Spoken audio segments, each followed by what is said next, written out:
Sit down. Banto. Good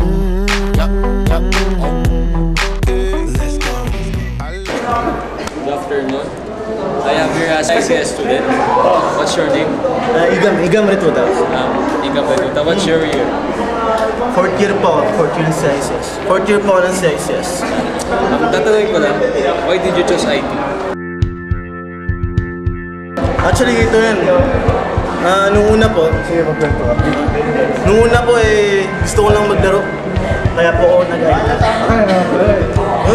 Gusto ko talaga maglaro. Pero nung habang tumatagal, nakita ko yung integration ng technology and business. So, ina ako sa business. So, nakita ko yung gusto kong gamitin ng IT para mapalago ang mga businesses.